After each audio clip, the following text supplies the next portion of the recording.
Right Bihar ఎన్నికల ఫలితాల్లో హోరాహోరీ పోరు నడుస్తోంది. ఎన్డీఏ లౌకిక కూటమి మధ్య టగ్ ఆఫ్ వార్ నడుస్తోంది. ట్రెండ్స్ పై పూర్తి విశ్లేషణను మా గౌరవ చీఫ్ ఎడిటర్ కొమ్మనేని శ్రీనివాస్ గారు అందిస్తారు.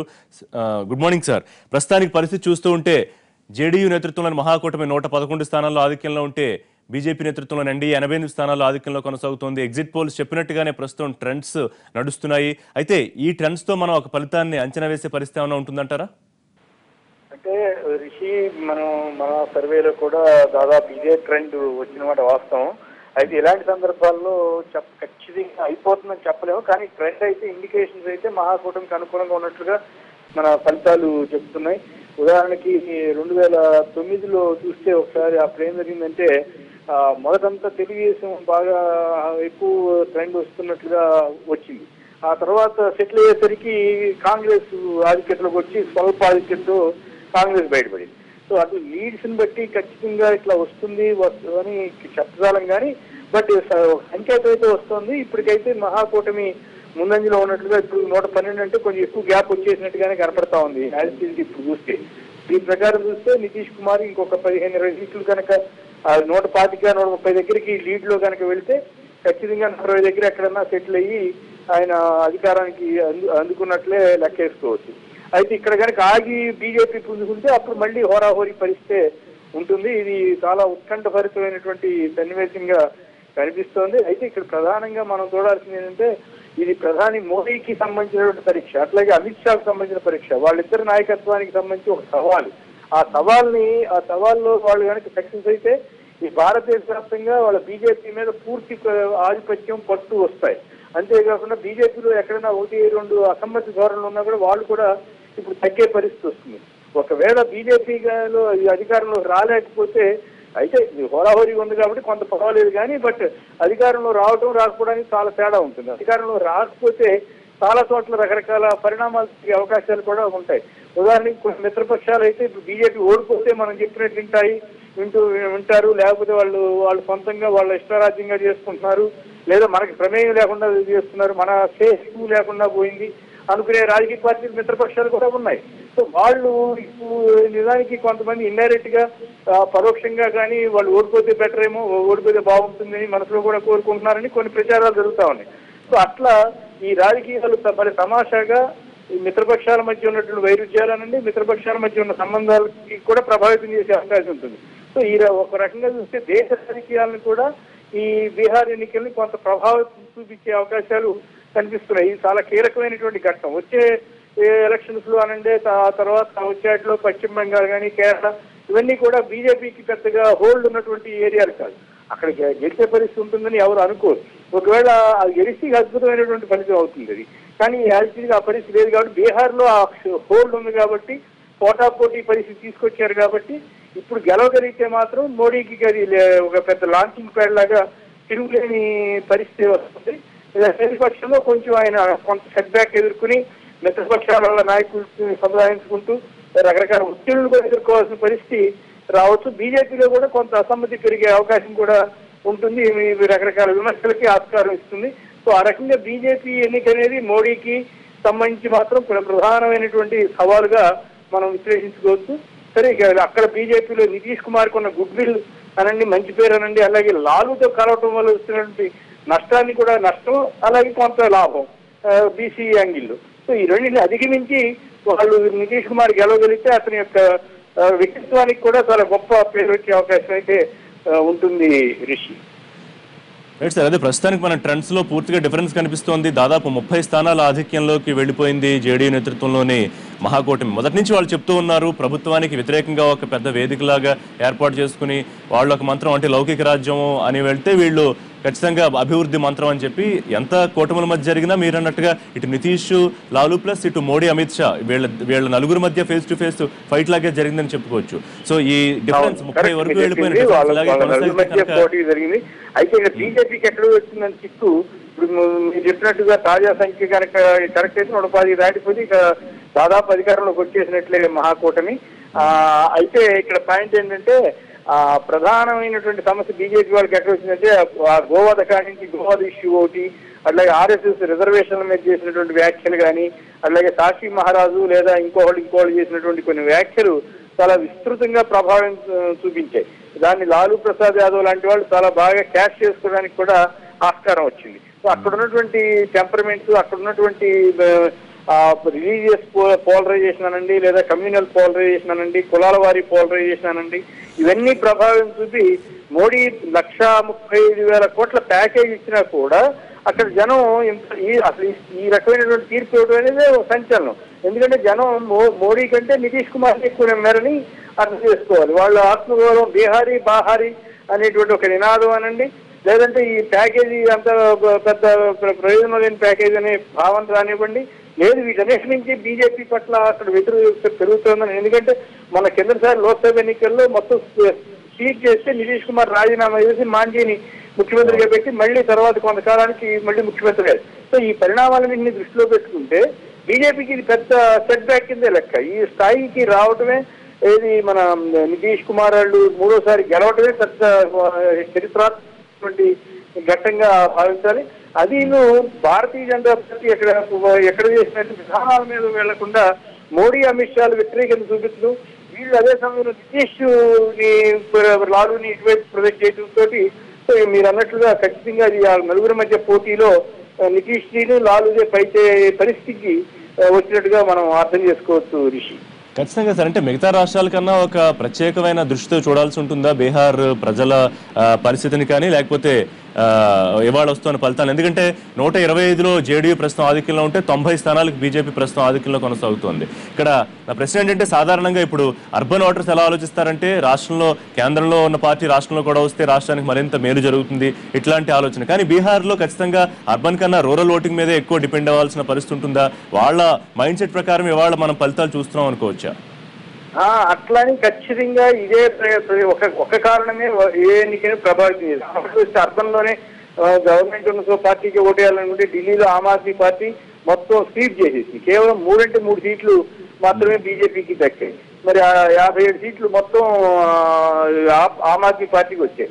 సో కాబట్టి ఖచ్చితంగా ఈ కారణాల చేత అర్బన్ అయితే ఇట్లా వేస్తారు, రూరల్ అయితే అట్లా వేస్తారు అనే పాయింట్స్ అవి అన్ని సందర్భాల్లోనూ వర్తించు. అక్కడ ఉన్నటువంటి పరిస్థితి, అక్కడ ఉన్నటువంటి సామాజిక సమీకరణలు, అక్కడ ఉన్నటువంటి నాయకత్వం, ఇవన్నీ కూడా ప్రభావితం చేస్తాయి. సో ఆ ప్రభావం చూపించినప్పుడు ఈ ఇట్లా మీరు అన్నట్లు కాంబినేషన్స్, అక్కడ ఉన్నటువంటి పర్మిటేషన్స్ మీద ఆధారపడి ఉంటుంది తప్ప ఖచ్చితంగా అర్బన్ అయితే ఇట్లా, రూరల్ అయితే ఇట్లా అనడానికి కూడా లేదనేది నా అభిప్రాయం రిషి. కొన్ని అంశాల మీద ప్రధాని మౌనం కూడా ఏమన్నా ఇబ్బంది పెట్టి ఉండొచ్చా బీజేపీని?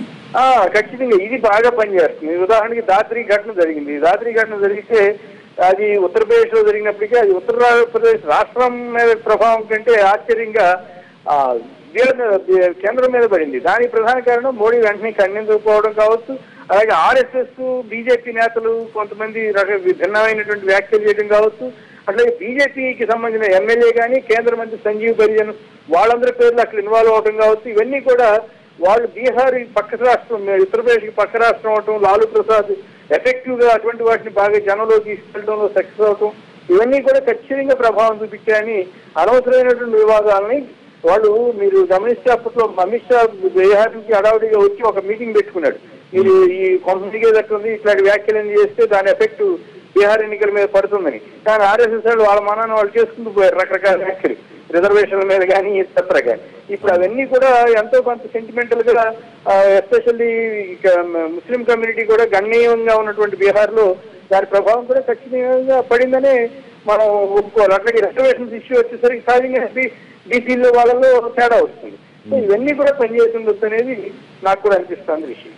సార్, చిన్న ఇంట్రెస్టింగ్ అప్డేట్ ఇక్కడ జేడీయూ మహాకూటమికి సంబంధించి జేడీయూ కన్నా ఆర్జేడీ పోటీ చేసిన స్థానాల్లో కొంచెం ఎక్కువ ఆధిక్యంలో కనిపిస్తున్నట్టుగా మనకు తెలుస్తోంది. ఇందాక మనకు ఉన్నట్టు అంటే అది నితీష్కి ఇప్పటివరకు 10 ఏళ్లు పాలించిన యాంటీ ఇన్కంబెన్సీ అనుకోవాలా, లేకపోతే లాలూ ఆయన మాటల చాతుర్యంతో ఓటర్లు ఆకట్టుకున్నారనుకోవాలా? ఆయన మీద నెగిటివిటీ ఇక్కడ ఏం పనిచేయట్లేదా? దీన్ని అంటే ఇక్కడ బీహార్ లో ఆర్జేడీకి యాదవ్ కమ్యూనిటీ చాలా గట్టి బలంగా ఉన్నటువంటి కమ్యూనిటీ.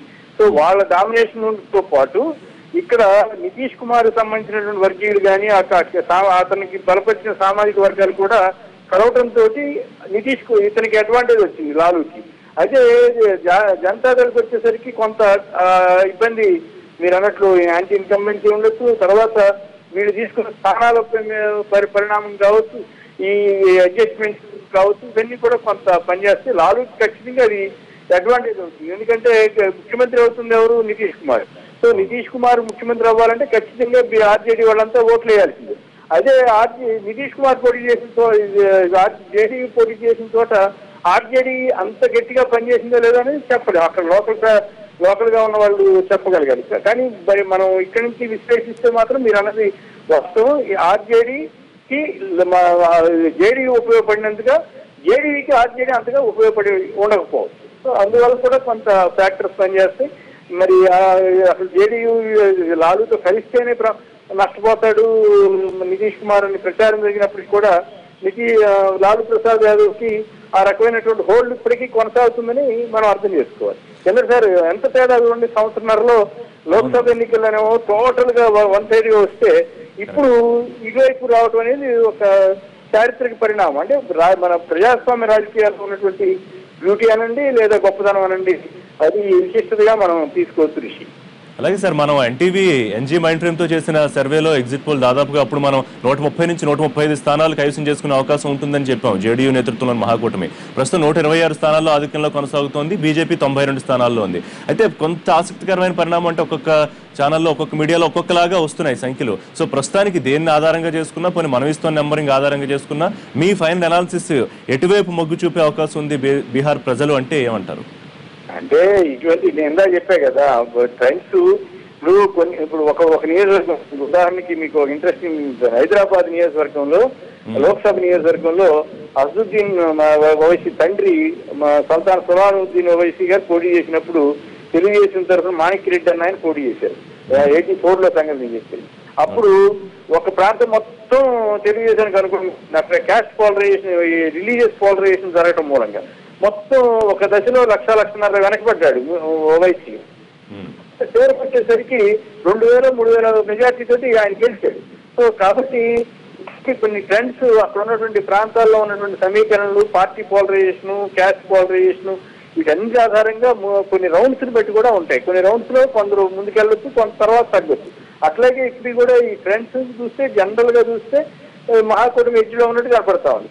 మీరు మనం డిస్కస్ చేసినట్లుగా కొన్ని ఏరియాల్లో కనుక మళ్ళీ తిరగబడింది అనుకోండి, బీజేపీకి అడ్వాంటేజ్ వచ్చింది అనుకోండి, అప్పుడు మళ్ళీ రంగంలోకి అది హోరాహోరీగా ఉండొచ్చు. సో సర్వేలన్నీ కూడా ఒకటి మాత్రం సూచించాయి. దాని ప్రకారం ఏంటంటే అది హోరాహోరీ ఎలక్షనే తప్ప మరీ వన్ సైడ్ గా ఉండకపోవచ్చు. వన్ సైడ్ అంటే ఎట్లా? ఇప్పుడు వన్ సైడెడ్ గా ఒక 150-160 వెళ్ళిపోయింది అనుకోండి ఏదో ఒక పక్షానికి, ఇప్పుడు మహాకూటమికో లేకపోతే జేడీ, అప్పుడు అది బీజేపీకు, అప్పుడు అది వన్ సైడ్ ఎలక్షన్ అన్నాం. కానీ ఇప్పుడు నువ్వా నేనా అన్నట్లు వచ్చింది అనుకోండి, అది 120 దగ్గర ఒకలాగి 110 దగ్గర ఒకలాగినా కూడా అది చాలా స్ట్రైట్ ఫైట్, చాలా టఫ్ ఫైట్ కిందనే మనం తీసుకోవచ్చు రిషి. ప్రస్తుతానికైతే 122 మనకి మ్యాజిక్ ఫిగర్ సార్. 129 స్థానాల్లో జేడీయూ నేతృత్వంలో మహాకూటమి ఆధిక్యంలో కొనసాగుతోంది. 92 బీజేపీ ప్రస్తుతానికి బీజేపీ ప్లస్ లీడ్ లో ఉంది. అయితే ఇక్కడ ప్రాంతీయంగా చూసుకుంటే అట్లా మెయింటైన్ అయితే ట్రెండ్ అయితే మహాకూటమికి అనుకూలంగా ఉన్నట్లుగానే మనం తీసుకోవచ్చు. అదే సార్, ఇప్పుడు నితీష్ను బీహారు కొట్టుకుంటే ఇది లాలు ఉపయోగపడింది అనే యాంగిల్ దీన్ని ఏమన్నా చూడొచ్చా?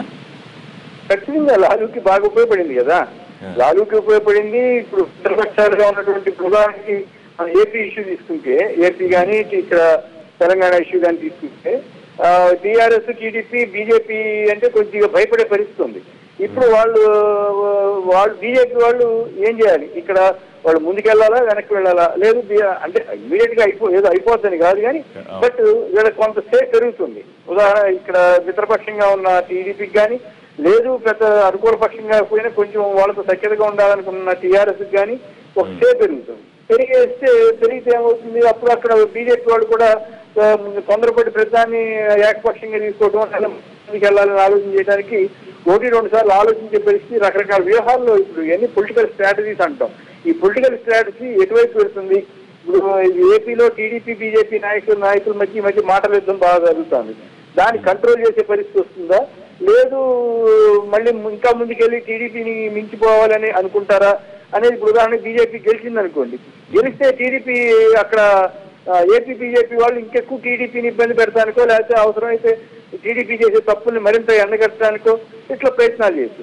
ఒకవేళ బీజేపీ అక్కడ దెబ్బతింది అనుకోండి బీహార్లో, అప్పుడు టీడీపీ వాళ్ళు రేజ్ అయ్యి మీరు అక్కడ ఓడిపోయారు, మీరు మమ్మల్ని కనుక జాగ్రత్త చూసుకోదు, మీరు ఇక్కడ అయిపోతారు అని వాళ్ళని బెదిరించడానికి ఒక రకమైన భయపెట్టడానికి ఆస్కారం. సో ఇవన్నీ కూడా అట్లా ఇవి మనకు ఉదాహరణకి మన రాష్ట్రాలు అట్లాగే కూడా బీజేపీకి సంబంధించినటువంటి పరిణామాలు అక్కడ ఉన్నటువంటి పరిస్థితిని బట్టి మనం మారుతూ ఉంటాయి అన్నమాట. సో దేశవ్యాప్తంగా చూస్తే ఒక ఫిగర్, అమిత్ షా ఒక ఫిగర్, వీళ్ళిద్దరికీ సంబంధించిన ఒక ప్రధానమైన పరీక్షగా మనం తీసుకోవాల్సి ఉంటుంది Rishi. Right sir, thanks for your analysis. మళ్ళీ ట్రెండ్స్ మారాక ఫలితాలను బట్టి మళ్ళీ ఒకసారి మీతో మాట్లాడతాం sir. Thank you very much. ప్రస్తుతానికి జేడీయూ నేతృత్వంలోని మహాకూటమి 132 స్థానాల్లో ఆధిక్యంలో కొనసాగుతోంది. బీజేపీ నేతృత్వంలోని ఎన్డీఏ కూటమి 89 స్థానాల్లో ఆధిక్యంలో కొనసాగుతోంది. 35 స్థానాలకు పైగా డిఫరెన్స్ కనిపిస్తోంది. ఇతరులు 7 స్థానాల్లో ఆధిక్యంలో కొనసాగుతున్నారు. రైట్, చిన్న బ్రేక్ తీసుకుందాం. బ్రేక్ తర్వాత మరిన్ని అప్డేట్స్ చూద్దాం.